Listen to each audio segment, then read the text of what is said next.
নমস্কার বন্ধুরা, আরএস গল্পকথায় আপনাদের সবাইকে স্বাগত। আশা করি আপনারা সবাই সুস্থ আছেন। বন্ধুরা, আপনারা শুনছিলেন শ্রী অক্ষয় কুমার চট্টোপাধ্যায়ের লেখা শিকারের কথা, আজকের সপ্তম পর্ব।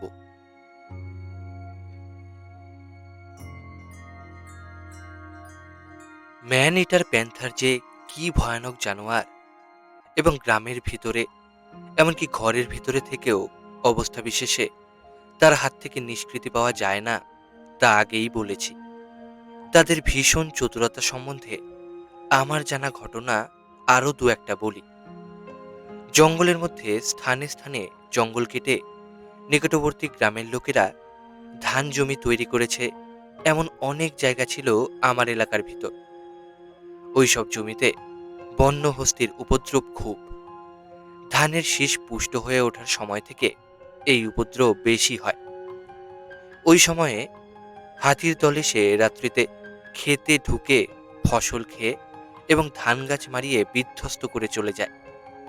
সেই কারণে গ্রামবাসীরা তাদের ফসল রক্ষা করবার জন্য ওই সব জমি রাত্রিতে পাহারা দেয়। ক্ষেতের পাশে জঙ্গলের ধারে বড় বড় গাছে তারা মাচান বেঁধে সমস্ত রাত্রি মাচানে বসে বা শুয়ে কাটিয়ে দেয়। বৃষ্টির জল থেকে রক্ষা পাবার জন্য ওইসব মাচানের ওপর পাতা বা খড় দিয়ে ছেয়ে দেয়। তাদের সঙ্গে আগুন আর টিনের ক্যানেস্তারা থাকে। রাত্রিতে হাতির সাড়া পেলেই তারা ক্যানেস্তারাগুলো কাঠ দিয়ে বাজাতে থাকে আর আগুন জ্বালিয়ে তোলে এবং তা ক্ষেতের ভিতর ছুঁড়ে দেয়। একটা ক্যানেস্তারা বেজে উঠলেই কাছাকাছি যত লোক তাদের নিজ নিজ ক্ষেত পাহারা দিচ্ছে, সকলেই ক্যানেস্তারা বাজিয়ে চিৎকার করে শোরগোল করে ওঠে। আর তাতে ভয় পেয়ে হাতির দল পালিয়ে যায়। যতদিন না ধান কেটে বাড়িতে নিয়ে যেতে পারে, ততদিন গ্রামের লোকেরা এই রকম করে তাদের ফসল রক্ষা করে। তোমরা বুঝতে পারছো কত কষ্টে এইসব দরিদ্র প্রজা তাদের ক্ষুধারণ্য অর্জন করে। ওই রকম পরস্পর নিকটবর্তী কয়েকটা গ্রামে একবার ম্যান ইটার প্যান্থারের উপদ্রব হয়েছিল। বাঘ গ্রামের বসতির মধ্যে এবং ঘরে ঢুকে কয়েকটা মানুষ মারার পর লোকেরা খুব বেশি সতর্ক হওয়ার ফলে দিন কয়েক মানুষ মারা বন্ধ হয়। কিন্তু বাঘ যে রাত্রিতে গ্রামে গ্রামে ঘুরে বেড়াচ্ছে, তার চিহ্ন গ্রামবাসীরা দেখতে পেত। আমাকে সংবাদ দেওয়ায় আমি সেখানে গিয়ে জানোয়ারটাকে মারতে চেষ্টা করব সংকল্প করেছি। এমন সময় এক ভয়ানক ঘটনা ঘটল। একদিন সন্ধ্যার পরে একজন সাঁওতাল গৃহস্থ ও তার স্ত্রী রোজ যেমন যায় তেমনি তাদের ঘর থেকে বেরিয়ে জ্বলন্ত মশাল নিয়ে ৮ মাইল দূরে বনের মধ্যে তাদের ক্ষেত পাহারা দিতে গেল। তারা তাদের মাচানে বসার পর পুরুষটি তার স্ত্রীকে বলল, আমি প্রথম রাত্রিটা ঘুমুই, তুই জেগে থাক। মাঝরাত্রিতে আমাকে জাগিয়ে দিস, তারপর তুই ঘুমুবি। এই বলে সে ঘুমুল। রাত্রি যখন গভীর হলো, তখন গাছের ডালে ঠেস দিয়ে বসে থাকতে থাকতে স্ত্রীলোকটির তন্দ্রা আসলো। সেই সময় পুরুষটি আর্তনাদ করে উঠল। স্ত্রী চমকে জেগে উঠে দেখল যে একটা প্যান্থার তার স্বামীর ঘাড়টা কামড়ে ধরেছে। তখন সেও চিৎকার করে একটা জ্বলন্ত কাঠ নিয়ে বাঘকে আঘাত করতে লাগলো। দুই একটা আঘাতের পর বাঘ সেই লোককে ছেড়ে দিয়ে লাফিয়ে নিচে চলে গেল। চিৎকার শুনে নিকটে যারা নিজেদের ক্ষেত পাহারা দিচ্ছিল তারা ছুটে এলো। তারা আসতে আসতেই সেই লোকটির মাচানের ওপরেই মৃত্যু হলো। তার ঘাড় ভেঙে গিয়েছিল। তার পরদিন দ্বীপ্রহরে আমি এই সংবাদ পাওয়া মাত্র ঘটনাস্থলে গেলাম এবং সন্ধ্যার পূর্বে সেখানে পৌঁছলাম। যা দেখলাম তাতে বুঝতে পারলাম ওই প্যান্থার কি ভয়ানক চতুর হয়ে উঠেছে। তখন বর্ষার শেষ, মাটি ভিজে এবং রাস্তায় কাদা রয়েছে। গ্রামের লোকেরা দেখিয়ে দিল যে মৃত লোকটির বাড়ির দরজা থেকে তার মাচানের গাছ পর্যন্ত নরম মাটিতে স্বামী স্ত্রীর পায়ের দাগের সঙ্গে প্যান্থারের পায়ের দাগ স্পষ্ট দেখা যাচ্ছে। বেশ বোঝা গেল যে সন্ধ্যা থেকে বাঘ গ্রামে লুকিয়ে অপেক্ষা করছিল এবং যখন ওই স্ত্রী পুরুষ তাদের ঘর ছেড়ে মাচানে গেল, তখন তাদের অনুসরণ করেছিল আর তারপর মাচানের কাছে অপেক্ষা করে বসেছিল কখন এরা ঘুমিয়ে পড়বে। ম্যান ইটার প্যান্থার সাধারণত জাগ্রত এবং সতর্ক পূর্ণবয়স্ক মানুষকে সহজে শিকারের জন্য আক্রমণ করে না, বিশেষ যদি একাধিক লোক একত্র থাকে। এই জানোয়ারের আক্রমণ ছেলে মেয়েদের ওপরে বা ঘুমন্ত পূর্ণবয়স্ক মানুষদের ওপরেই অধিকাংশ সময়ে হয়ে থাকে। আমি আগেই বলেছি। আমি যখন ঘটনাস্থলে পৌঁছলাম তার আগেই লোকটির মৃতদেহ গ্রামে নিয়ে এসেছে। সেই মৃতদেহ নিয়ে বাঘের প্রতীক্ষায় বসে থাকা নিষ্ফল, কারণ তা করতে হলে ওই মরিকে মাচানের উপরে নিয়ে যেতে হয়, এবং কখনোই আশা করা যায় না যে ওই মরির লোভে পরদিন রাত্রিতে বাঘ আবার মাচানের ওপর উঠে আসবে। সুতরাং আমি আমার নিজ স্থানে ফিরে এলাম। আসবার আগে বিশেষ করে আশেপাশে গ্রামের লোকদের বলে এলাম যেন বাঘ পুনরায় কোনো মানুষকে মারলে তৎক্ষণাৎ আমি সংবাদ পাই। সেই সঙ্গে আর এক উপায়ের কথা আমার মনে উদয় হয়েছিল। ভেবেছিলাম যে এইবার বসে ওইসব গ্রামের কোনো এক গ্রামে জঙ্গলের ধারে কোনো বাড়ি থেকে লোক সরিয়ে দিয়ে তার একটা ঘরের দরজা খুলে রেখে দরজার কাছে রাত্রিতে খাটিয়াতে শোবার ভান করে পড়ে থাকব। বাঘ যখন মানুষ শিকারের সন্ধানে আমাকে ঘুমন্ত ভেবে কাছে আসবে তখন গুলি করব। যে বাঘ মানুষ শিকারের সন্ধানে গ্রামের মধ্যে ঘুরে বেড়াচ্ছে তাকে ওই উপায়ে পাওয়া অসম্ভব নয়। কাজটা কিন্তু বিপজ্জনক। সেই জন্য স্থির করেছিলাম যে যে দরজা খুলে শুয়ে থাকব সেই দরজার ফাঁকটাতে এমনভাবে গোটা কয়েক কাঠের রলা পুঁতে দেব যাতে বাঘ খুব সহজে ঘুমন্ত মানুষকে দেখতে পাবে এবং তাই দেখে আকৃষ্ট হবে, কিন্তু হঠাৎ এসে তাকে আক্রমণ করতে পারবে না। কথা বলা নিষ্প্রয়োজন যে এই উপায়ে জ্যোৎস্না রাত্রিতেই অবলম্বন করা চলে, অন্ধকার রাত্রিতে নয়। কারণ অন্ধকারে গ্রামের পথে বাঘের আসা যাওয়া টের পাওয়া যাবে না। সে নিঃশব্দে আসবে, নিঃশব্দে যাবে। মরির ওপর আসলে অন্ধকারেও বোঝা যায় মরিকে টানার শব্দে বা মাংস খাওয়ার শব্দে, এবং তখন তার উপর টর্চের আলো ফেলে গুলি করা যায়। এই ঘটনার পরে কিন্তু কেন বলতে পারি না ওই বাঘের উপদ্রব ওইদিকে আর শোনা যায়নি। এর কিছুদিন পরে সংবাদ পেয়েছিলাম যে আমার এলাকার বাহিরে ওই এলাকার সংলগ্ন অপর একটি করদ রাজ্যে ওই রকম ম্যানিটার প্যান্থারের উপদ্রব হয়েছে। শেষ পর্যন্ত এই বাঘের অদৃষ্টে কি ঘটল তারা আর সংবাদ পায়নি। অপর এক ঘটনায় আরেকটা ম্যানিটার প্যান্থারের ওই রকমই অসাধারণ চতুরতার প্রমাণ পেয়েছিলাম। আমার এলাকার যে কয়েকটা গ্রামে ওই বাঘের উপদ্রব হয়েছিল সে গ্রামগুলো পরস্পর নিকটবর্তী ছিল না, জঙ্গলের মধ্যে অনেকটা দূরে দূরে অবস্থিত ছিল। এই বাঘটাই আমার অনুগত একটি গ্রামের প্রধানকে সন্ধ্যার অল্পক্ষণ পরে তার ঘরের মধ্যে এসে শিকারের উদ্দেশ্যে হত্যা করে যায়, যার কথা ইতিপূর্বে বলেছি।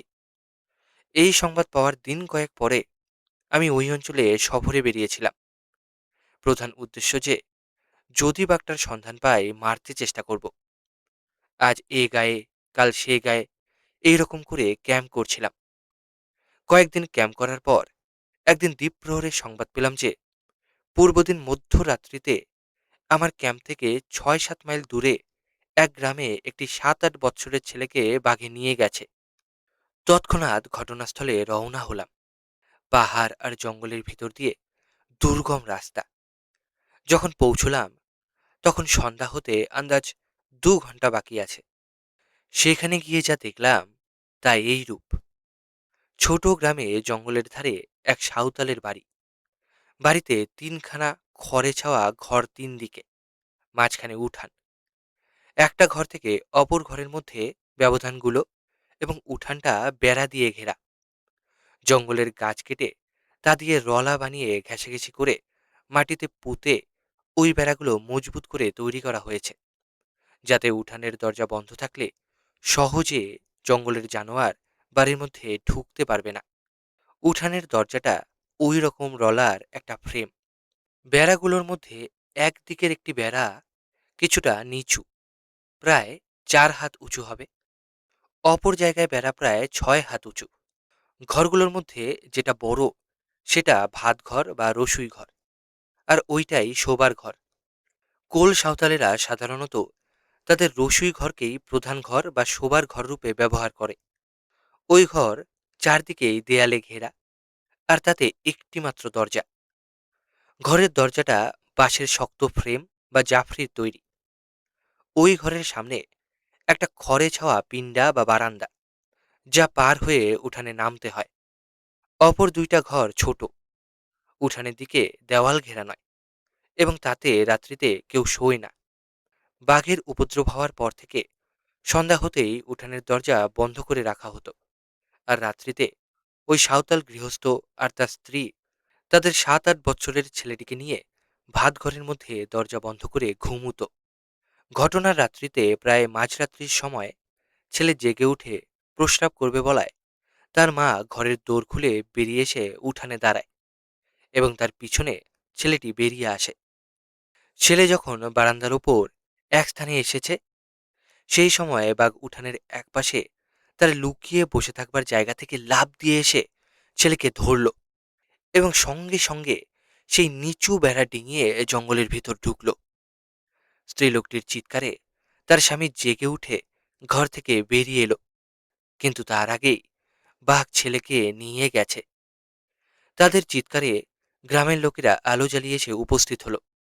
অন্ধকার রাত্রিতে জঙ্গলের মধ্যে ঢুকে ছেলের অনুসন্ধান করতে তারা সাহস করল না। প্রাতঃকাল হতেই সকলে মিলে রক্তের দাগ অনুসরণ করে বাড়ি থেকে প্রায় ১ মাইল দূরে গভীর জঙ্গলে ছেলের মৃতদেহ দেখতে পেল। তখন তার শরীরের অনেকটা মাংসই বাঘে খেয়ে গেছে। আমি দেখলাম বারান্দার উপর এবং সেই নিচু বেড়ার উপর তখনও রক্তের দাগ রয়েছে। ছেলেটির মা আমাকে যেখান থেকে বাঘ লাফিয়ে এসে ছেলেকে ধরেছিল সে জায়গা দেখিয়ে দিল। ভালো করে লক্ষ্য করে দেখলাম সেখানে মাটিতে দু একটা বাঘের লোম পড়ে আছে। এই বাঘ যে কি ভয়ানক চতুর হয়ে উঠেছে তা বেশ বোঝা গেল। মানুষ শিকারের উদ্দেশ্যেই সে রাত্রিতে বেড়া পার হয়ে ভিতরে এসে প্রতীক্ষা করছিল কেউ ঘর থেকে বার হয় কিনা। মা আর তার পেছনে ছেলে বাহির হয়ে আসায় সে বুঝে নিল যে একজন পূর্ণবয়স্ক মানুষকে নিয়ে লাফ দিয়ে বেড়া ডিঙিয়ে যাওয়ার চেয়ে ছেলেটাকে নিয়ে যাওয়া ঢের সহজ হবে, এবং সে তাই করল। কোন দিকের বেড়া পার হওয়া সহজ হবে তাও যেন সে আগে হতে ঠিক করে রেখেছিল বলে মনে হয়। এ যেন মানুষের মতো বুদ্ধি। এই জন্যই অনেক সময় ওইসব নিরক্ষর গ্রামবাসীরা বিশ্বাস করে বসে যে যে বাঘটা মানুষ মারছে আসলে সে বাঘই নয়, বাঘ বেশি ভূত। যে বুদ্ধির জোরে শিকারীর হাত থেকে ওই রকম একটা বাঘ আপনাকে দীর্ঘকাল রক্ষা করে এবং মানুষের সাবধানতাকে ব্যর্থ করে তার নিজের গোপন ভীষণ কাজটি চালিয়ে যায়। একটা জানোয়ারের যে অত বুদ্ধি থাকতে পারে এই সব লোকেরা তা সহজে বিশ্বাস করতে চায় না বলেই তারা তার কাজগুলোকে ভূতের আচরণের মতোই রহস্যময় মনে করে। সেই গৃহস্থের ঘর দেখে আমি গ্রামের কয়েকজন লোকের সঙ্গে মরির কাছে গিয়ে উপস্থিত হলাম। গ্রাম থেকে একটা খাটিয়া আর দড়ি নিলাম মাচান বাঁধবার জন্য, কারণ লোকেরা বলল যে মাচান তৈরি হয়নি। জঙ্গলে কয়েকজন লোক মরি পাহারা দিচ্ছিল। তখন সন্ধ্যা হতে আর অল্পই বাকি আছে। দেখলাম ছেলেটির বুক, পেট আর একখানা পায়ের অধিকাংশ মাংসই খেয়ে গেছে। হাত দুইটা, একটা পা আর মাথাটা আস্ত আছে। হাত দুইটা শরীর থেকে বিচ্ছিন্ন হয়েছে এমন ভাবে যেন কে করাত দিয়ে পরিষ্কার করে কেটেছে।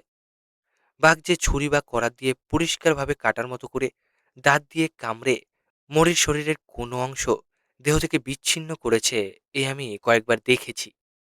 একটা ঝোপের ভিতর মরিটা এমনভাবে পড়েছিল যে দেখলেই বোঝা যায় যে ইচ্ছা করে সেটাকে ডালপালা দিয়ে ঢেকে লুকানো হয়েছে।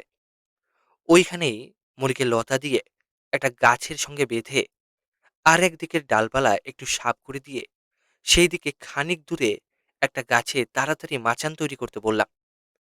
মাচান করতে সন্ধ্যা উত্তীর্ণ হয়ে গেল। আমি মাচানে বসলাম। টর্চের আলো ফেলতে অভ্যস্ত একজন পিয়ন আমার সঙ্গে বসল। মাচানে বসে বুঝতে পারলাম যে মাচান করতে একটা গুরুতর ভুল হয়ে গেছে। সেদিন মাচান করবার ভার ওই কাজে অভ্যস্ত পিয়নের ওপরেই ছেড়ে দিয়েছিলাম। সে যে এত বড় ভুল করবে তা বুঝতে পারিনি। দেখলাম মরিহার মাচানের লাইনের ওপর প্রায় অর্ধপথে আর একটা গাছ সোজা হয়ে দাঁড়িয়েছে।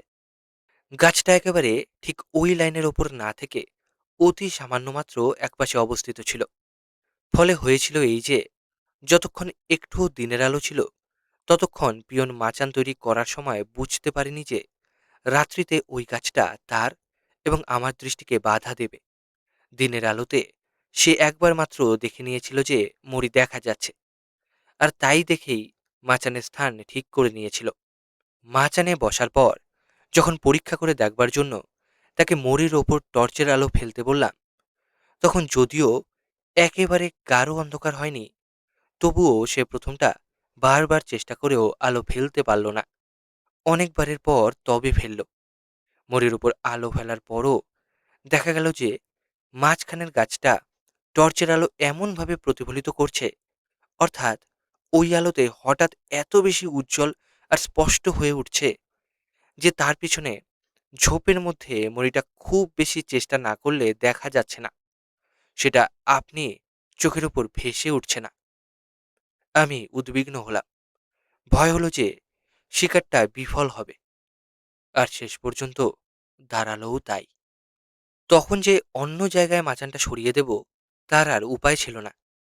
তা করতে গেলে রাত্রি অনেক হয়ে যায়, এবং রাত্রিতে মরির কাছে শোরগোল করা হয়, যা করা মোটেই উচিত নয়। অন্য উপায় না দেখে স্থির করলাম যে ওই মাচানে বসেই সেদিন নিজের আর বাঘের ভাগ্য পরীক্ষা করব। অন্তত গুলি করবার একটা অবসর তো পাবার সম্ভব। পিয়নও বলল যে খুব সম্ভব সে ঠিকমতো আলো ফেলতে পারবে। রাত্রি প্রায় 10টার সময় মরির ওপর বাঘ আসলো। প্রথমে একটু খুসখাস শব্দ, আর তারপর মাংস ও হাড় চেবানোর শব্দ শুরু হলো। বন্দুক ঠিক করে ধরে আলো ফেলবার জন্য সংকেত করলাম। পিয়ন আলো ফেলতে গিয়ে পূর্বের মতোই গোলমাল করতে লাগলো। আমার সংকেতানুসারে সে যতবারই চেষ্টা করলো ততবারই বিফল হলো। এক মুহূর্ত স্থিরভাবে মরির ওপর আলো রাখতে পারল না। সে পারবে কি করে? আলো ফেললেও সে যে নিজে মরি দেখতে পাচ্ছে না। একবার দেখলাম যেন বিদ্যুতের মতো দ্রুত গতিতে মরিটার ওপর আলো খেলে গেল, কিন্তু বাঘকে ভালো করে দেখবারও অবসর পেলাম না। মনে হলো যেন বাঘ দেখতে পেলাম, কিন্তু নিশ্চিত হতে পারলাম না। ততক্ষণে বারবার আলোর খেলা দেখে বাঘ খাওয়া বন্ধ করেছে। মরির ওপর রইল কি সরে গেল বোঝাই গেল না। অন্ধকারে বসে থাকতে থাকতে আবার প্রায় 15 মিনিট পরে খাওয়ার শব্দ শুনতে পেলাম। এবার আর আলো ফেলতে সংকেত করলাম না, আন্দাজ করে ফায়ার করলাম। ফলে যা হবার তাই হলো, গুলি লাগলো না। তারপরও অনেকক্ষণ অন্ধকারে বসে রইলাম। বাঘ আর এলো না। গ্রামের লোকেরা দূরে একটা খোলা জায়গায় আগুন জ্বালিয়ে অপেক্ষা করছিল। চিৎকার করে ডাকায় তারা আসলো। আমরা মাচান থেকে নামলাম। আলোতে দেখলাম পিয়ন প্রায় কেঁদে ফেলবার মতো হয়েছে। এরকম ভুল এবং তার জন্য এত বড় নিষ্ফলতা তার আর কখনো হয়নি। আমি তাকে কিছু বললাম না। সে বড় বিশ্বাসী এবং সাহসী চাকর ছিল। শিকারেই হোক বা অন্য সম্পর্কে হোক, অনেক বড় বড় বিপদের সময় সে আমার পাশে দাঁড়িয়েছে। সেদিনকার নিষ্ফলতায় আমার কিন্তু যে মর্মান্তিক ক্ষোভ হয়েছিল তা শিকারে আমার আর একবার মাত্র হয়েছিল। তার কথা পরে বলবো। এই জন্যই এর আগে বলেছি যে আমার বিফলতার গল্পগুলোর মধ্যেই বেশি বিশেষত্ব আছে। ওই বাঘকে আমি মারতে পারিনি। এই শিকার বিফল হওয়ার পর ওই অঞ্চলের লোকদের ভয় আরও বেশি হয়েছিল। আপিসের আর কাচারির কাজ ছেড়ে আর বেশি দিন মফস্বলে থাকতে পারলাম না। আমাকে ক্যাম্প ভেঙে দিয়ে ফিরতে হলো। ফিরবার সময় বলে এলাম যে আমি আবার শীঘ্র আসব এবং বাঘটাকে মারতে চেষ্টা করব। সেই সময় ওই অঞ্চলের একজন প্রজা, তার নাম আমার এখনো মনে আছে, পেতেই কোল, আমার কাছে প্রার্থনা করল তাকে ওই বাঘটা মারতে অনুমতি দেওয়া হোক। লোকটি প্রজাদের ভিতর শিকারী বলে প্রসিদ্ধ ছিল, কিন্তু শিকারী বলতে যা বোঝায় সে তা ছিল না। তার শিকার মানে কলকার পেতে জানোয়ার মারা। কলকার কথাটার অর্থ যে তীর কলে ছোড়া হয়। সাঁওতালেরা তীরকে কার বলে। কার কথাটি সংস্কৃত কাণ্ড শব্দের অপভ্রংশ। আর কাণ্ড শব্দের একটা অর্থ তীর। কলকার জিনিসটা এই যে একটা ধনুকে তীর যোজনা করে ধনুককে এমন কৌশলে পেতে রাখা হয় যাতে ধনুকের ছিলার সংশ্লিষ্ট একটা সুতাতে অতি সামান্য একটু টান পড়লেই তীরটা তৎক্ষণাৎ আপনি ধনুক থেকে ছুটে গিয়ে যেখানে ওই সুতাতে টান পড়েছে সেইখানে আঘাত করে। জানোয়ারের চলবার পথে সুতাটা আড়াআড়িভাবে মাটি হতে খানিকটা উঁচু করে খাটিয়ে রাখা হয়। চলবার সময় জানোয়ারের শরীরে লেগে সুতাতে টান পড়া মাত্র ওই তীর মহাবেগে ছুটে গিয়ে জানোয়ারকে বিদ্ধ করে। যে ধনুক সচরাচর কলকারে ব্যবহার করা হয় তা কোল সাঁওতালেরা যেসব ধনুক সাধারণত হাতে ধরে ব্যবহার করে তার চেয়ে অনেক বেশি শক্তিশালী। তার একটা তীর একটা প্যান্থারের শরীরকে সম্পূর্ণভাবে ভেদ করে যেতে দেখেছি। কখনো কখনো কলকারের তীরে উগ্র বিষ মাখানো থাকে, যার ফলে তীরটার সামান্য আঘাতেই জানোয়ারের শরীর বিষাক্ত হয়ে তার মৃত্যু হয়। দেখেছি যারা এই কলকার পাত্রে অভ্যস্ত তাদের পর্যবেক্ষণের ক্ষমতা খুবই অসাধারণ হয়ে থাকে। জঙ্গলের ভিতর বা গায়ের ধারে নানা রকম চিহ্ন দেখে তারা ঠিক বুঝতে পারে কোন পথ দিয়ে কোন বিশেষ জানোয়ার যাতায়াত করছে। যে সুতা ওই পথে খাটিয়ে দেওয়া হয় তার উচ্চতা ভিন্ন ভিন্ন জানোয়ারের জন্য ভিন্ন ভিন্ন রাখতে হয়, এবং ওই উচ্চতাগুলো যে ঠিক ঠিক জানা থাকা দরকার তা তোমরা সহজেই বুঝতে পারো। একটা রয়্যাল টাইগারকে মারতে হলে যতখানি উঁচু করে সুতা খাটাতে হবে একটা প্যান্থারের জন্য তার চেয়ে নিচু করতে হবে। একই জাতের জানোয়ারের মধ্যেও আবার ছোট বড় থাকে, আর তা পায়ের চিহ্ন দেখে অনুমান করতে হয়। কলকারের আরেক নাম ধরমকার। ধরম করানো মানে দিব্যি করানো। কলকার পাতা হলে নিকটের গ্রামগুলোতে দিব্যি দিয়ে ঘোষণা করে দেওয়া হয় যেন কোনো লোক ওইদিকে না যায়, কারণ অজানিতভাবে সুতায় টান দিলে মৃত্যু ঘটতে পারে। পেতেই কোল কলকার পাত্রে অতিশয় দক্ষ ছিল, এবং অনেক প্যান্থার সে এই ঘটনার পূর্বে ওই উপায়ে মেরেছিল। যে সব গ্রামের কাছে সে বাঘ মারত সেই সব গ্রামের লোকেরা চাঁদা করে তাকে কিছু পয়সা ও চাল দিত। আমি যখনকার কথা বলছি তখন পেতেই কিছু বৃদ্ধ হয়ে পড়েছে, এবং কর্তৃপক্ষ থেকেও নির্বিচারে জঙ্গলের জানোয়ার হত্যার বিরুদ্ধে আদেশ ঘোষিত হয়েছে। সুতরাং তখন তার শিকারীর ব্যবসায় কম পড়ে এসেছে। সে আমার ক্যাম্পে প্রায় আসতো আর তৃপ্তির সঙ্গে খাওয়া দাওয়া করে যেত। যখন সে ওই ম্যানিটারকে মারবার জন্য আমার অনুমতি চাইল তখন আমার মনটা, সত্য কথা বলতে কি, কিছু দমে গিয়েছিল। সুবিধা পেয়েও বাঘটাকে মারতে পারিনি বলে ক্ষুণ্ণ হয়েছিলাম, এবং শীঘ্রই ফিরে এসে পুনরায় চেষ্টা করবার ইচ্ছা আমার প্রবল হয়েছিল। তা সত্ত্বেও পেতেই যখন অনুমতি চাইল তখন না দিয়ে থাকতে পারলাম না, কারণ তা না দিলে অন্যায় করা হয়। আমি যতদিনে ফিরে আসব ততদিনে বাঘটা তো আরও মানুষ মারতে পারে। পেতেইকে অনুমতি দিলাম বটে, কিন্তু বলতে লজ্জা হলেও বলছি যে মনে মনে ভাবলাম পেতেই বাঘটাকে না মারতে পারে তো ভালো হয়, আমি ওটাকে মারব। আমার বিশ্বাস শিকারী মাত্রেরই এই রকম মনের ভাব হয়ে থাকে। শিকারীদের পরস্পরের প্রতি শিকারের বিষয়ে যথেষ্ট ঈর্ষা থাকে। তবু তো পেতেই যথার্থ শিকারী ছিল না। যাই হোক, আমি ওই অঞ্চল থেকে চলে আসার কয়েকদিন পরেই সেখানে পেতেইয়ের কলকারে বড় একটা প্যান্থার পড়ল। আমার বিশ্বাস ওইটাই ম্যানিটার ছিল, কারণ তারপর থেকে ম্যানিটারের উপদ্রব বন্ধ হয়েছিল। প্যান্থারের চতুরতার বিষয়ে যে দুইটা গল্প বললাম, আমার ধারণা ওরূপ ঘটনা ম্যানিটার রয়্যাল টাইগারের দ্বারা ঘটা সম্ভব নয়। রয়্যাল টাইগার মাচানে চড়ে মানুষকে আক্রমণ করেছে এমন ঘটনা আমার জানা নেই। মাচান বেশি উঁচু না হলে ওই বাঘ লাফ দিয়ে মাচানের ওপর পড়তে পারে, এবং গাছ যদি একদিকে অনেকটা হেলে পড়ে দাঁড়িয়ে থাকে সেরকম গাছে তার পক্ষে চড়াও অসম্ভব নয়। কিন্তু রয়্যাল টাইগার সোজা গাছে বিড়ালের মতো চড়ে বেশি দূর উঠেছে এ কখনো শুনিনি। ওই রূপে গাছে চড়তে প্যান্থার কিন্তু খুবই সক্ষম। তারা পেয়ে প্যান্থার এত উঁচু গাছে উঠে বসে রয়েছে যে তাকে গাছের মাথায় ছোট দেখাচ্ছে, আর আমি নিচে থেকে তাকে গুলি করে ফল পাড়ার মতো করে মাটিতে ফেলেছি। গুলি করা মাত্র সে চমকে উঠে নখ দিয়ে গাছের ডাল আঁকড়ে ধরল। তারপর জলের ধারার মতো রক্ত ঝরতে লাগলো। অল্পক্ষণ পরেই তার সমস্ত শরীর শিথিল হয়ে এলো। সে গাছ থেকে খসে পড়ে নিচের ডালগুলোতে ধাক্কা খেতে খেতে সশব্দে মাটিতে পড়ল। চিতাবাঘের মতো গ্রামের মধ্যে ঢুকে লোকের বাড়ির আনাচে কানাচে ঘুরে বেড়ানো বা ওই রকম জায়গায় লুকিয়ে বসে থাকাও রয়্যাল টাইগারের স্বভাব নয়, তা আগেই বলেছি। তবে এমন কখনো কখনো ঘটেছে যে যেখানে একেবারে জঙ্গলের মধ্যে মাত্র দু এক ঘর লোকের বাস, সেরকম জায়গায় ঘরের অত্যন্ত নিকট থেকে রয়্যাল টাইগার মানুষ ধরে নিয়ে গেছে। যে ম্যানিটার রয়্যাল টাইগারকে মারবার জন্য অনেক দিন ধরে বিফল চেষ্টা করার কথা ইতিপূর্বে বলেছি, সে তার নিজের এলাকার মধ্যে গোটা কয়েক জায়গা বেছে নিয়েছিল যেখানে তার উপদ্রব অন্যান্য জায়গার চেয়ে বেশি ছিল। ওইসব জায়গার ভিতর দিয়ে যে বনপথগুলিতে মানুষের বেশি গতায়াত ছিল, সাধারণত সেই সব পথের ধারে সে লুকিয়ে বসে থেকে মানুষ ধরে নিয়ে যেত। এই জায়গাগুলো পরস্পর কাছাকাছি ছিল না, তাদের মধ্যে ব্যবধানগুলো ৪-৫ মাইল থেকে ৮-১০ মাইল পর্যন্ত ছিল।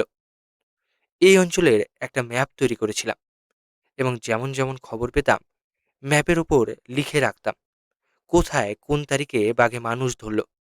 কোনো কোনো শিকারী বলেন যে সেই ম্যাপ দেখে বাঘ কিভাবে রোদ দিয়ে বেড়াচ্ছে তা বোঝা যায় এবং আগে হতে কতকটা অনুমান করা যায় যে এইবার সে কোথায় মানুষ ধরবে। আমার যা অভিজ্ঞতা তাতে কিন্তু দেখেছি যে ওইরূপ অনুমানের ওপর মোটেই নির্ভর করা চলে না। কোনো নির্দিষ্ট পথ ধরে সে পরিক্রমণ করে না। এই পর্যন্ত বলা যেতে পারে যে সে তার এলাকার মধ্যেই বেড়াবে এবং যথাসময়ে এক একটি করে হতভাগ্য মানুষ তার কবলে যাবে।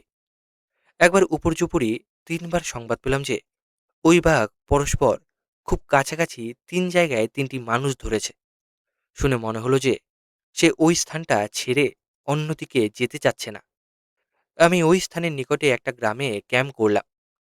তার পূর্বে অনেকবারের অভিজ্ঞতা থেকে আমি জানতাম যে মানুষের মরির ওপর বসে অপেক্ষা করা নিষ্ফল, কারণ ওই বাঘ মানুষ ধরে নিয়ে গিয়ে একবার খেয়ে মরির কাছে দ্বিতীয়বার ফিরে আসবে না, বিশেষত যদি মাচান করা যায়। এবার আমি অন্য উপায় অবলম্বন করলাম। যে পথটাতে বাঘ অল্পদিন আগে বারবার মানুষ মেরেছে সেটা জঙ্গলের মধ্য দিয়ে ৫-৬ মাইল গেছে। মাচান না করে ওই পথের ধারেই এক জায়গায় জঙ্গলের মধ্যে একটা গাছ বেছে নিলাম, যার একটা মোটা ডালে বেশ স্বচ্ছন্দে ঠেস দিয়ে বসা যায়। গাছটার সামনে একটু খোলা জায়গা আর পাশেই একটা ঝোপ। একটা খড়ের মানুষ তৈরি করে ওই খোলা জায়গায় বসিয়ে দিলাম এবং একখণ্ড ছোট কাঠ পুঁতে তার সঙ্গে ওই খড়ের মানুষটাকে বেঁধে দিয়ে কাঠের উপর একখানা গামছা দিয়ে ঢেকে দিলাম। মূর্তিটাকে মানুষের মতো কাপড় আর কর্তা পরিয়ে ওপরের অংশটাতে একটা চাদর জড়িয়ে মাথায় একটা ছোট পাগড়ি দিয়ে তার মুখটাকে একটু নিচু করে দিলাম এবং তার পিঠে একটা কাপড়ের বোঁচকা বেঁধে দিলাম। দেখলে মনে হবে একজন পথিক ওই জায়গায় মুখ নিচু করে বসে বিশ্রাম করছে। মুখ নিচু করে দেওয়ার উদ্দেশ্য মুখটা হঠাৎ দেখা না যায়। নাক মুখ চোখ বাদে শরীরের আর সব অংশ ঠিক মানুষের মতো করে দেওয়া হয়েছিল। একটু দূর থেকে মানুষেরই ভ্রম হবে যে সত্যই একজন লোক ওইখানে বসে রয়েছে।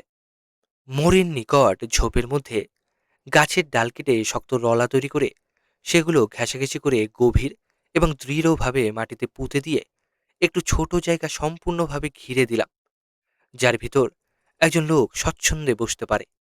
মূর্তিটার কোমরে একটা সরু দড়ি বেঁধে দড়িটা ওই বেড়ার ভিতর পর্যন্ত চালিয়ে দেওয়া হলো। তারপর আমার পিয়ন রলার বেড়া ডিঙিয়ে তার ভিতরে গিয়ে বসল। ওপরটাও ওই রকম শক্ত রলা দিয়ে ঢেকে অত্যন্ত দৃঢ়ভাবে বেঁধে দেওয়া হলো এবং সমস্ত জিনিসটাতে এমন করে পাতা সাজিয়ে দেওয়া হলো যাতে তাকে ঝোপেরই একটা অংশ ছাড়া আর কিছু না মনে হয়।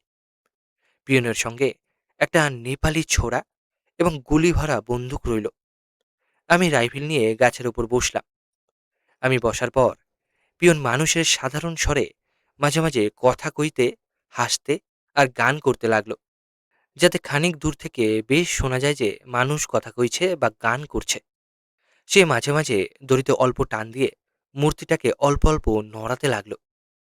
দেখলে ঠিক মনে হবে যেন মানুষটা বসে বসে মাঝে মাঝে অল্প দুলছে। এইসব করার উদ্দেশ্য তোমরা বোধহয় বেশ বুঝতে পারছো।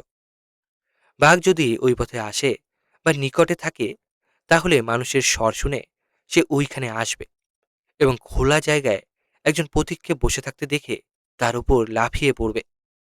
আর তখন আমি গুলি চালাবার সুযোগ পাব।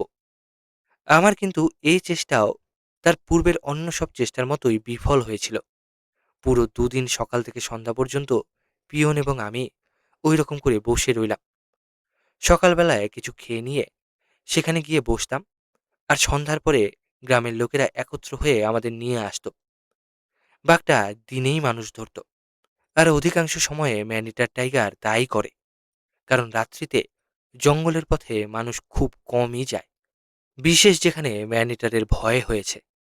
দুদিন এই হাঙ্গাম করার পর তৃতীয় দিনে সংবাদ পেলাম সেখান থেকে অন্যদিকে প্রায় ৮ মাইল দূরে পূর্ব দিনে ওই বাঘ মানুষ ধরেছে। এবং আরও শুনলাম যে সে মরি কেউ খুঁজতে যায়নি, কারণ নিহত লোকটি ছিল একজন অজ্ঞাত পথিক, এবং তাকে ঠিক সন্ধ্যার পূর্বেই বাঘে নিয়ে গিয়েছিল। তার একজন সঙ্গী এই সংবাদ নিকটের এক গ্রামে দেওয়াতে লোকে জানতে পেরেছিল।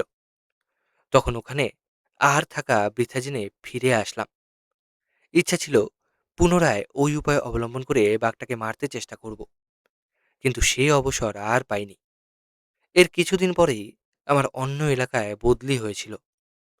এই ম্যানিটারের সম্পর্কে আর একটা ঘটনা বলছি। ইতিপূর্বে ওইসব অঞ্চলের সাধারণ প্রজাদের মধ্যে কোনো কোনো লোকের অত্যধিক ভয়ের গল্প দু একটা বলেছি। এই ঘটনা থেকে বুঝতে পারবে তাদের মধ্যে সময়ে সময়ে অসাধারণ সাহসের পরিচয়ও পাওয়া যায়। জঙ্গলের ধারে এক বাংলোতে রয়েছি। সন্ধ্যার মুখে একজন চৌকিদার তার গ্রামের ৩-৪ জন লোকের সঙ্গে এসে খবর দিল যে সেই দিনই বেলা আন্দাজ ১০টার সময় তার গ্রামের একজন লোককে বাঘে মেরেছে। মরিটা কোথায় জিজ্ঞাসা করায় সে বলল যে মরিটাকে জঙ্গল থেকে তুলে এনে গ্রামের ভিতর তার নিজের বাড়িতে রাখা হয়েছে। গ্রামটা বাংলো থেকে ১০ মাইল দূরে, আর প্রায় সমস্ত পথটা জঙ্গলের ভিতর দিয়ে গেছে। সন্ধ্যা হয়ে এসেছে, তাতে আবার আকাশ মেঘাচ্ছন্ন।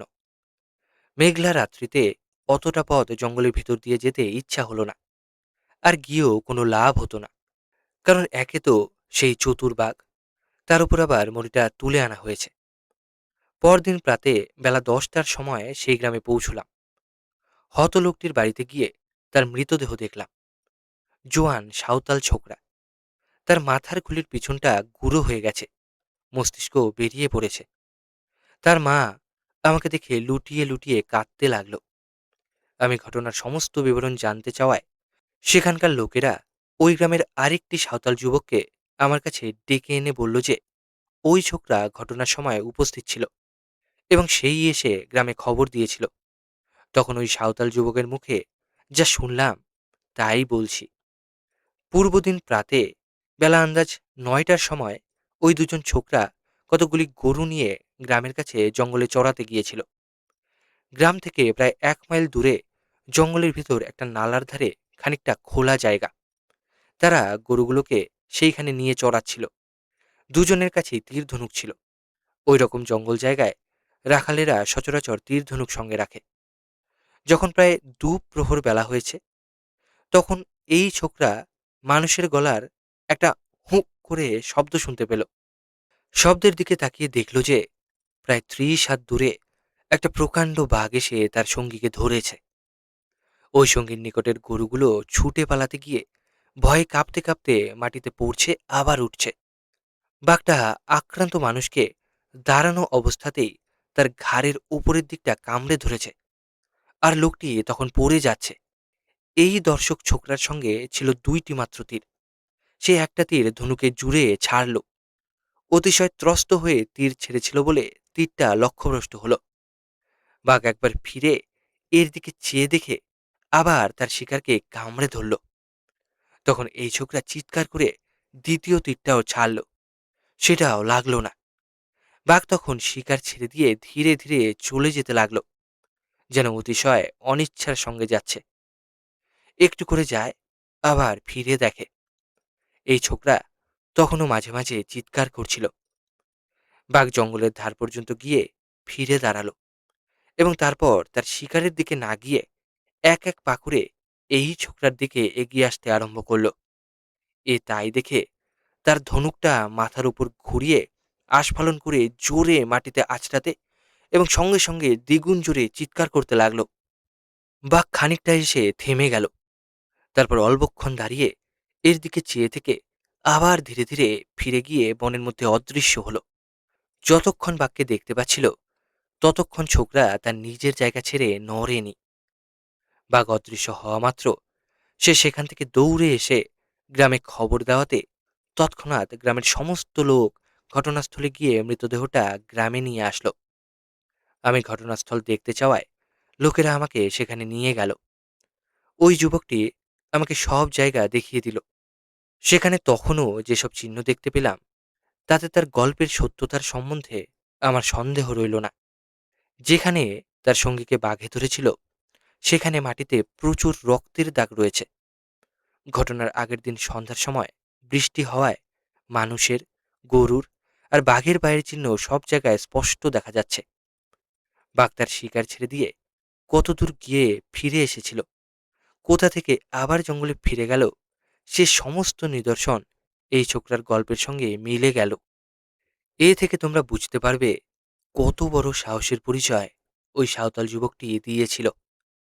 যখন বাঘ এসে তার সঙ্গীকে ধরল তখন সে ইচ্ছা করলে পালাতে পারত, কারণ একটা শিকার নিয়ে তখন বাঘ ব্যস্ত। খুব সম্ভব সে দ্বিতীয় মানুষটিকে আক্রমণ করত না।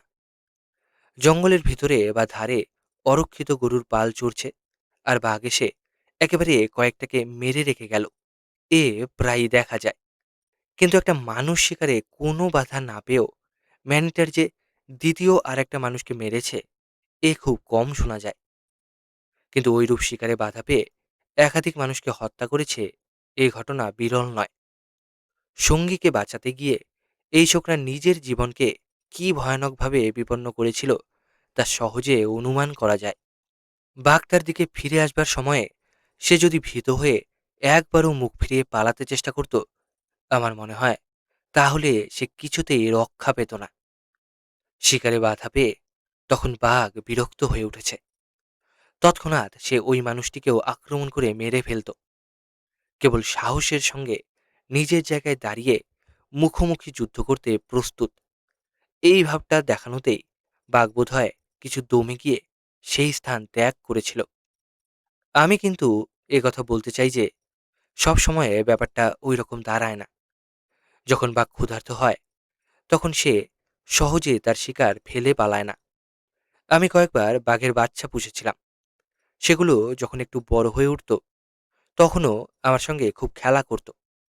বিড়ালের বাচ্চাগুলো যেমন করে ঠিক সেই রকম হাতের ওপর গায়ের ওপর লাফিয়ে পড়ে কামড়ানোর ভান করত, কিন্তু দাঁত বসাতো না। কিন্তু যদি কখনো হঠাৎ কোনো মুরগি, ছাগলছানা বা ওই রকম জ্যান্ত কিছু ধরে ফেলত তখন তার সুপ্ত হিংস্র স্বভাব জেগে উঠত। তখন তার কাছে যায় কে? কাছে গেলেই গর্জন করে তেড়ে আসত। সতর্ক হয়ে ক্ষিপ্রতার সঙ্গে ঘাড় না ধরে ফেলতে পারলে নখ দিয়ে আঁচড়ে এবং কামড়ে রক্ত বার করে দিত। কখনো কখনো তার শিকারকে এমন করে কামড়ে ধরে থাকতো যে মারলেও ছাড়তো না। মুখটা জোর করে হা করিয়ে তবে ছাড়াতে হতো। আমার অনুপস্থিতিতে একটা পাগলি এসে ওই রকম একটা চেন দিয়ে বাঁধা বড় বাচ্চাকে খুব বিরক্ত করায় বাচ্চাটা স্ত্রীলোকটির ওপর লাফিয়ে পড়ে তার ঘাড় এমন কামড়ে ধরেছিল যে যতক্ষণ আমার চাকর এসে জোর করে না ছাড়িয়ে দিল ততক্ষণ বেচারা অনেক চেষ্টা করেও বাচ্চাটাকে ছাড়াতে পারেনি। বাচ্চা তখনও এত বড় হয়নি যে মানুষের ঘাড় ভাঙতে পারে, তাই রক্ষা। সেই সাঁওতাল যুবকের মৃতদেহটা ঘটনাস্থলে নিয়ে গিয়ে রাত্রিতে মাচান করে বসে আমার আর একবার দেখতে ইচ্ছা হয়েছিল যদি বাঘটাকে পাই, কিন্তু এ প্রস্তাবে তার মা সম্মত হলো না। গ্রামের লোকেরা মৃতদেহ জঙ্গল থেকে আনার সময় দেখেছিল যে ঘটনাস্থলের কাছে নালার গর্ভে শুকনো বালির ওপর বাঘের পায়ের চিহ্ন রয়েছে। গ্রামের লোকেরা মৃতদেহ জঙ্গল থেকে আনবার সময় দেখেছিল যে ঘটনাস্থলের কাছে নালার গর্ভে শুকনো বালির ওপর বাঘের পায়ের চিহ্ন পড়েছে, এবং আমাকেও তা দেখিয়ে দিল। গ্রীষ্মকাল, নালার অধিকাংশ স্থানই শুকনো। মাঝে মাঝে যে দু এক পশলা বৃষ্টি হয়ে গেছে, তাতে দু একটা গভীর জায়গায় কুণ্ডের মতো একটু করে জল জমে আছে। ওই রকম একটা পাথুরে কুণ্ডের ধারে বালিতে বাঘের পায়ের চিহ্ন ছিল। দেখলাম সব চিহ্নগুলো একদিনের নয়, ২-৪ দিনের আগুপাছু হবে। ওইখানে কতগুলো হরিণের পায়ের চিহ্নও ছিল। আমার মনে হলো সম্ভবত হরিণ শিকার করতে বাঘ ওইখানে আসা যাওয়া করছে। সেই জন্য ওইখানে নালার ধারে একটা গাছে মাচান তৈরি করে রাত্রিতে সেই মাচানে বসলাম। চাঁদনি রাত ছিল, একাই বসলাম। গভীর রাত্রিতে পাথরের ওপর মৃদু খটখট শব্দ হওয়াতে বুঝলাম হরিণের খুরের শব্দ। দেখলাম হৃষ্টপুষ্ট একটি শিঙাল হরিণ জল খেতে নামছে। খুব ধীরে ধীরে সন্তর্পণে জলের ধারে এসে জল খেতে লাগলো। তাকে মারতে ইচ্ছা হলো না। বাঘের জন্য বসেছি। হরিণ মারতে গেলে বাঘের আসবার সম্ভাবনা থাকবে না। হরিণ জল খেয়ে ফিরে গেল। আমি সমস্ত রাত্রি বসে রইলাম। বাঘের দেখা পেলাম না। আরেকবার একটি ১৮-১৯ বৎসরের কোল ছোকরার ওই রকম সাহসের পরিচয় পেয়েছিলাম। তখন আমার ময়ূরভঞ্জে চাকরির প্রথম অবস্থা। শীতকাল, সরকারি কাজ উপলক্ষে এক বিস্তীর্ণ জঙ্গল এলাকার মধ্যে প্রাতঃকালে ঘোড়ায় চড়ে এক গ্রাম থেকে দূরবর্তী আরেক গ্রামে যাচ্ছি। মধ্যে আরেকটি গ্রাম পড়ে, এবং আমার রাস্তা সেই গ্রামের মধ্য দিয়ে। যেতে যেতে দেখলাম রাস্তা থেকে কতক দূরে একটা মাঠের মধ্যে ওই গ্রামের অনেকগুলি লোক জটলা করে উঁচু গলায় কি বলাবলি করছে। আমাকে দেখে দু একজন দল ছেড়ে এগিয়েও এলো। আমি কৌতূহলী হয়ে লোকগুলির কাছে উপস্থিত হলাম। দেখলাম একটি রয়্যাল টাইগারের মৃতদেহ মাটিতে পড়ে রয়েছে। তার ডান দিকের পাজরায় একটা গভীর ক্ষত, আর তার মুখের কষ বেয়ে রক্ত পড়েছে। বাঘটা কোথায় আর কি করে মরেছে জিজ্ঞাসা করায় লোকগুলি একটি কোল ছোকরাকে এগিয়ে দিল। তার মুখের গল্প এই: আগের দিন সন্ধ্যার সময় ছোকরাটি দুইটা মহিষ নিয়ে গ্রামের কাছে জঙ্গলের ধারে চড়াচ্ছিল। ঠিক সূর্যাস্ত হয়েছে, আর সেও বাড়ি ফিরবার উদ্যোগ করছে। এমন সময় একটা রয়্যাল টাইগার জঙ্গল থেকে বেরিয়ে এসে লাফ দিয়ে একটা মহিষের ঘাড়ের উপর পড়ে কামড়ে ধরল। তাই দেখে অপর মহিষটা ছুটে গিয়ে বাঘকে তার শিং দিয়ে আঘাত করল। বাঘও তৎক্ষণাৎ প্রথম মহিষটাকে ছেড়ে দিয়ে দ্বিতীয় মহিষের পিঠের উপর লাফিয়ে পড়ল। কোল ছোকরা তখন মাত্র ১৫-১৬ হাত দূরে দাঁড়িয়ে দেখছে। প্রথমটা হঠাৎ আক্রমণে সে হতবুদ্ধি হয়েছিল, এবং তার কাছে যে তীর ধনুক ছিল তা ব্যবহার করবার জন্য তার হাত ওঠেনি। বাঘ যেমন দ্বিতীয় মহিষকে আক্রমণ করল, সেই সময় ছোকরা নিজেকে সামলে নিয়ে একটা তীর বাঘের উপর ছাড়ল। বাঘ আহত হয়ে মহিষকে ছেড়ে দিয়ে লাফিয়ে জঙ্গলের মধ্যে ঢুকে অদৃশ্য হলো। আর মহিষ দুইটার সঙ্গে ছোকরাটি ছুটে গিয়ে গ্রামের মধ্যে ঢুকল। মহিষ দুইটার গা বেয়ে তখন রক্ত পড়ছে। ছোকরা গ্রামের লোকদের ঘটনার কথা জানালো। পরদিন, অর্থাৎ আমি যেদিন ওই গ্রামের মধ্য দিয়ে যাচ্ছিলাম সেই দিন, খুব রাতে গ্রামের লোকেরা ঘটনাস্থলে গিয়ে সাবধানে রক্তের দাগ অনুসরণ করে যেখানে বাঘ আহত হয়েছিল সেখান থেকে প্রায় ৩০০ হাত দূরে জঙ্গলের মধ্যে বাঘের মৃতদেহ দেখতে পায়। ছোকরাও সঙ্গে গিয়েছিল। যেখানে বাঘ পড়েছিল সেখানে তার তীরের পিছনের পালক দেওয়া অংশটি ভেঙে মাটিতে পড়েছিল। সে সেটাকে কুড়িয়ে নিয়ে এসেছে। রক্তমাখা পালক দেওয়া তীরের অংশটি সেই ছোকরার হাতে রয়েছে দেখলাম। গ্রামবাসীরা একটু আগেই বাঘটাকে জঙ্গল থেকে বয়ে এনেছে বলল। বাঘের ক্ষতস্থানটা পরীক্ষা করে দেখলাম যে তীরের বাকি অংশটা বাঘের দেহে ঢুকে ক্ষতমুখে ভেঙে রয়েছে। বেশ বোঝা গেল মরবার সময় বাঘ মাটিতে পড়ে গড়াগড়ি দেওয়াতেই তীরটা ভেঙে গিয়েছিল। তার সম্মুখের ডান কাঁধের উপরে এক জায়গায় চামড়ার লোম উঠে গেছে। ছোকরাটি বলল যে ওইখানে মহিষ শিং দিয়ে আঘাত করেছিল। আমার কথায় লোকগুলি তখনই ছুরি এনে বাঘের চামড়াটা ছাড়িয়ে ফেলল। চামড়া ছাড়ানোর পর আমি বাঘের শবচ্ছেদ করে দেখলাম যে প্রকাণ্ড তীরটি বাঘের এক পাশের মাংস ভেদ করে, তারপর তার দুইটা ফুসফুসি ভেদ করে অপর পাশের ভিতরকার মাংস স্পর্শ করেছে, আর বক্ষগহ্বরে প্রচুর রক্ত চাপ বেঁধে রয়েছে। বুঝতেই পারছো কি জোরে সেই ছোকরা তীর ছেড়েছিল। গ্রামের মধ্যে গিয়ে মহিষ দুইটাকে দেখলাম। দুইটাই বেশ বড় পুরুষ মহিষ। একটার ঘাড়ে বাঘের দাঁত বসানোর গোটা কয়েক গভীর ক্ষত, আর একটার পিঠের একপাশে ওই রকম ক্ষত আর নখে আঁচড়ানোর চিহ্ন রয়েছে। ছোকরাটি বলল যে যার ঘাড়ে ক্ষতচিহ্ন আছে তাকেই আগে বাঘে ধরেছিল। তাই হবার কথা। বাঘ যখন বড় জন্তু শিকার করে তখন প্রায়ই প্রথমে তার ঘাড় কামড়ে ধরে মুচড়ে মেরুদণ্ডটা ভেঙে ফেলতে চেষ্টা করে। এটা বাঘের সংস্কার। সে বেশ জানে যে ওই রকম আক্রমণে সে তৎক্ষণাৎ শিকারের জন্তুকে সম্পূর্ণ আয়ত্তের মধ্যে আনতে পারবে। বাঘের সঙ্গে অন্য জন্তু বা মানুষের যখন লড়াই উপস্থিত হয় তখনই বাঘ কেবল তার শত্রুর ঘাড়ের উপর বিশেষ লক্ষ্য না রেখে শরীরের যেখানে সুবিধা পায় সেইখানে আঘাত করে। আর এইটা হওয়াই স্বাভাবিক। একজন লোক যদি স্থিরভাবে দাঁড়িয়ে থাকে আর অপর একজন যদি তাকে হত্যা করার উদ্দেশ্যে তলোয়ার নিয়ে অতর্কিতে আক্রমণ করে, তাহলে আততায়ী লোকটা যে প্রথমেই তার গলায় তলোয়ারের আঘাত করবে এ জানা কথা। কিন্তু যদি দুজনেই তলোয়ার নিয়ে পরস্পরের সম্মুখীন হয় তখন কি দাঁড়ায় তা আর বলে দিতে হবে না। বাঘ যখন শিকারে বাধা পেয়ে দ্বিতীয় মহিষকে আক্রমণ করল তখন সে শিকারের উদ্দেশ্যে করেনি, ক্রুদ্ধ হয়ে তাকে শাস্তি দেবার জন্য করেছিল।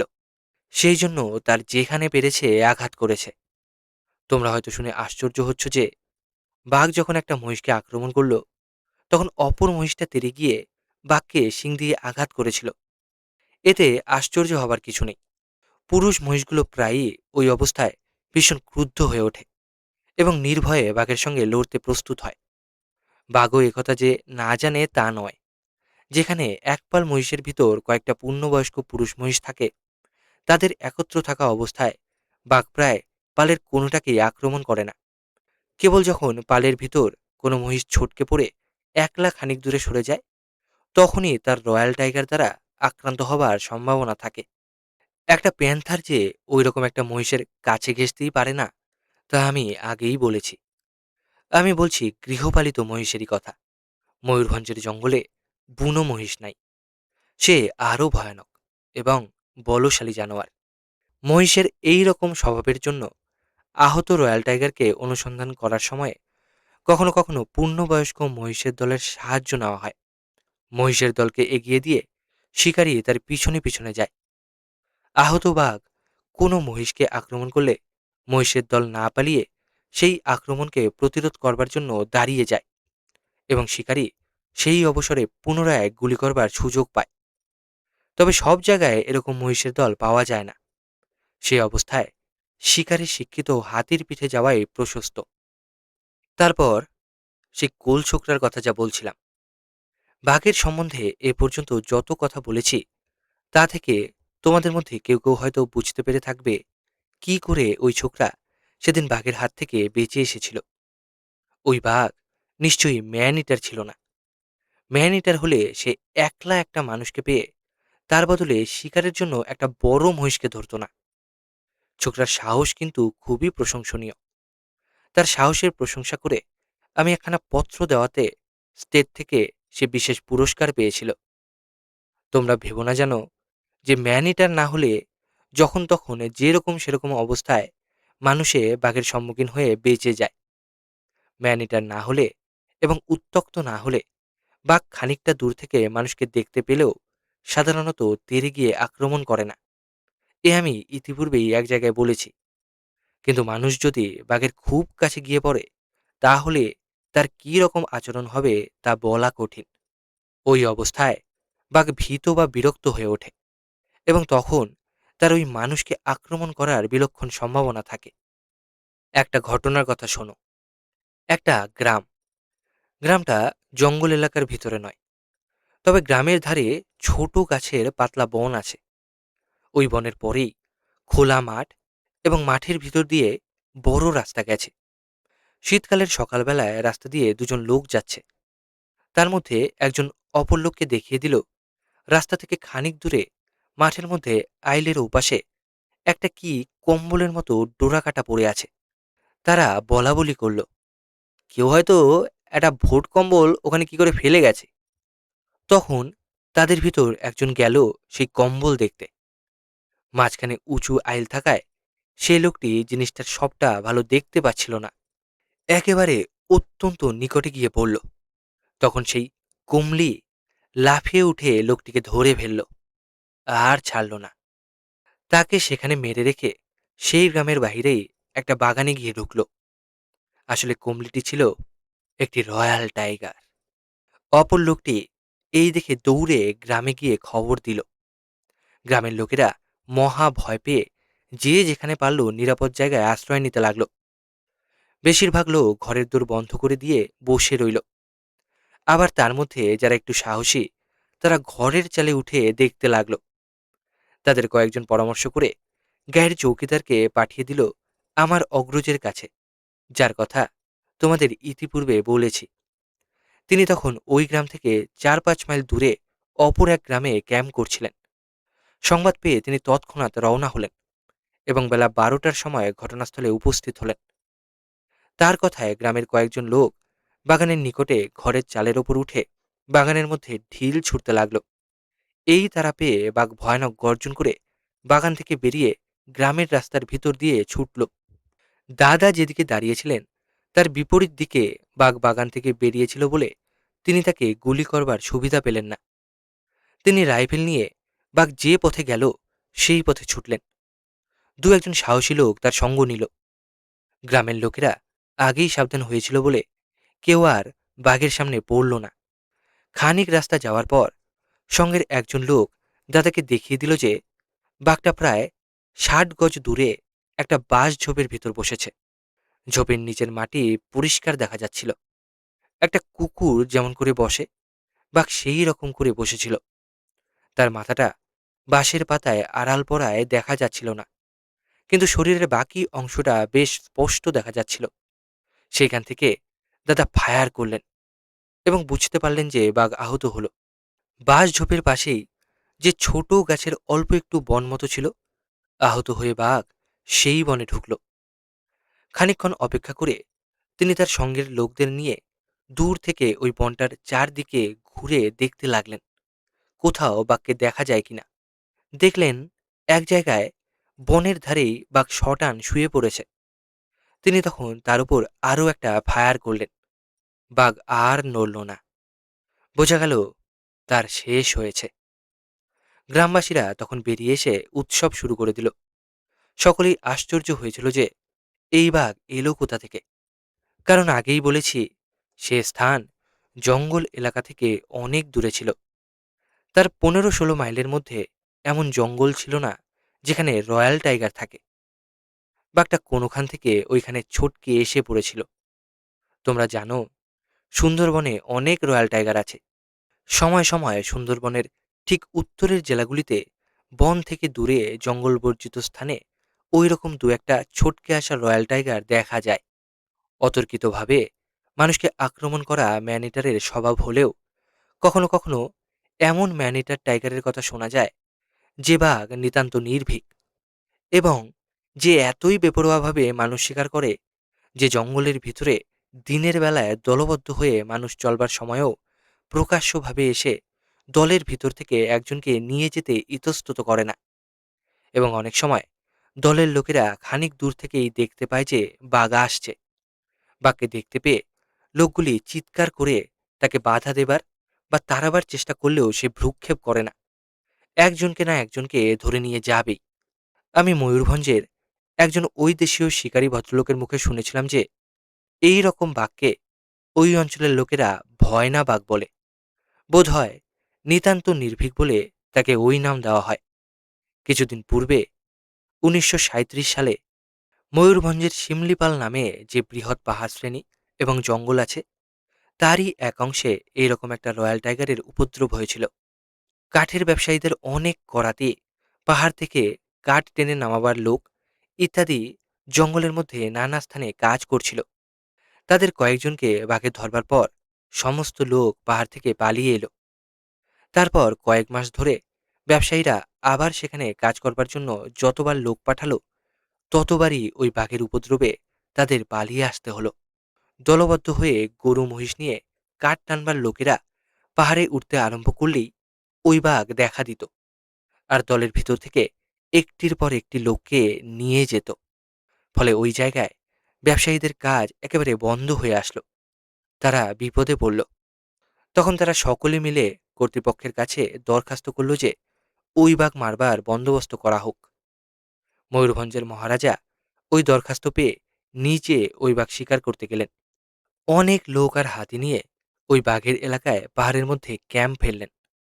জঙ্গলের ভিতর স্থানে স্থানে মহিষ বাঁধা হলো। পরপর ৩টা মহিষ বাঘে মেরে দিল, এবং ৩টা মরির ওপরেই মহারাজা রাত্রিতে বসে ১২ দিনের মধ্যে ৩টা রয়্যাল টাইগার মারলেন। তার মধ্যে যেটা সবচেয়ে বড় বাঘ, সেইটাই ম্যান ইটার ছিল। দিনের বেলায় দলের ভিতর থেকে মানুষ নিয়ে যেত বলে অনেক লোকে ওই বাঘকে দেখেছিল, এবং তার শরীরের কয়েকটা চিহ্নও চিনে রেখেছিল। ওই বাঘ মরার পর থেকে ওই এলাকাতে বাঘে মানুষ মারা বন্ধ হয়েছিল। অত অল্প দিনের মধ্যে পরপর ৩টা রয়্যাল টাইগার পাওয়া খুব কম শিকারীর ভাগ্যে ঘটে থাকে। ময়ূরভঞ্জের বর্তমান মহারাজার নাম স্যার প্রতাপচন্দ্র ভঞ্জদেও বাহাদুর, কেসি আইই। শিকারের অসাধারণ অধ্যাবসায় এবং নিপুণতা, তার শিকারের সংখ্যা করা যায় না। কখনো কখনো আমি তার শিকারের সঙ্গী হয়েছি। মহারাজার আকৃতি যেমন দীর্ঘ, তেমনি শক্তিব্যঞ্জক, অথচ অত্যন্ত সুদর্শন। উড়িষ্যার রাজগণের মধ্যে এরূপ বলিষ্ঠ ও পুরুষোচিত আকৃতির ব্যক্তি খুব কমই আছেন। যে সকল খেলাতে শক্তিমত্তার এবং ইচ্ছানুরূপ সুকৌশল, ক্ষিপ্র অঙ্গচালনায় দক্ষতার পরিচয় পাওয়া যায়, ইনি প্রায় সবগুলিতেই অভ্যস্ত। এখনো সময়ে সময়ে স্কুলের ছেলেদের সঙ্গে মিশে তাদেরই একজনের মতো হয়ে খেলা করেন। অমায়িকতা এই রাজবংশের একটি প্রধান গুণ। ইনি আরও বহু সদ্গুণের আধার, কিন্তু সে সকলের উল্লেখ এখানে অপ্রাসঙ্গিক হবে। অনেক দিন পূর্বে খবরের কাগজে, বোধহয় স্টেটসম্যানে, এই রকম একজোড়া বাঘ ও বাঘিনীর কথা পড়েছিলাম। ব্রহ্মদেশের এক অংশে একটি বড় গভর্নমেন্ট সার্ভে পার্টি জরিপ করার উদ্দেশ্যে বিস্তীর্ণ জঙ্গলের মধ্য দিয়ে স্থানে স্থানে ক্যাম্প করতে করতে যাচ্ছিল। সেই সময় ওই ২টা ম্যানিটার তাদের অনুসরণ করে ওই দলের একটির পর একটি মানুষ ধরে নিয়ে যেতে আরম্ভ করে। দলের লোকেরা শত চেষ্টাতেও বাঘের ওই কাজ নিবারণ করতে পারেনি। দিনে হোক রাত্রিতে হোক ২-৪ দিন অন্তর তাদের মধ্যে একটি লোককে বাঘে নিয়ে যাবেই। ক্যাম্পে দিন রাত্রি বন্দুকধারী প্রহরী পাহারা দিলেও মাঝে মাঝে ক্যাম্প থেকেও লোক ধরে নিয়ে যেত। এমনকি ওই প্রহরীদের মধ্যেও কয়েকজন বাঘের কবলে গিয়েছিল। একটা ক্যাম্প ভেঙে ২ দিনের রাস্তা গিয়ে অন্য ক্যাম্প করলেও বাঘ তাদের অনুসরণ করে সেইখানে গিয়ে উপস্থিত হতো। কিছুদিনের মধ্যে বাঘের উপদ্রবে ওই সার্ভে পার্টির কাজ বন্ধ হয়ে গেল।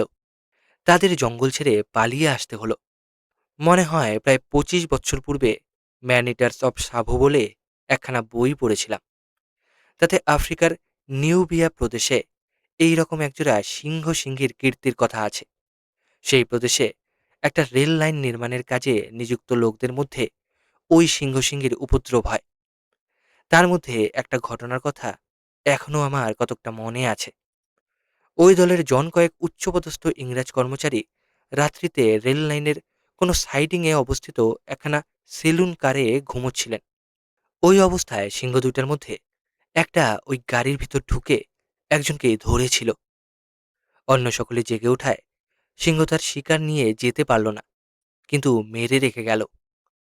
জানোয়ার দুইটার উপদ্রব ক্রমশ এত বেশি হয়েছিল যে শেষটায় রেলওয়ে নির্মাণের কাজ বন্ধ করতে হয়েছিল, এবং এই ব্যাপার নিয়ে পার্লামেন্ট সভায় পর্যন্ত আলোচনা হয়েছিল। অনেক চেষ্টার পর ম্যানিটার দুইটা নিহত হলে তখন আবার কাজ আরম্ভ করা হয়। শিকার ধরা সম্বন্ধে সিংহের আচরণ যে বাঘের আচরণ থেকে কতকটা বিভিন্ন, তা ওই বইখানা পড়লে বোঝা যায়।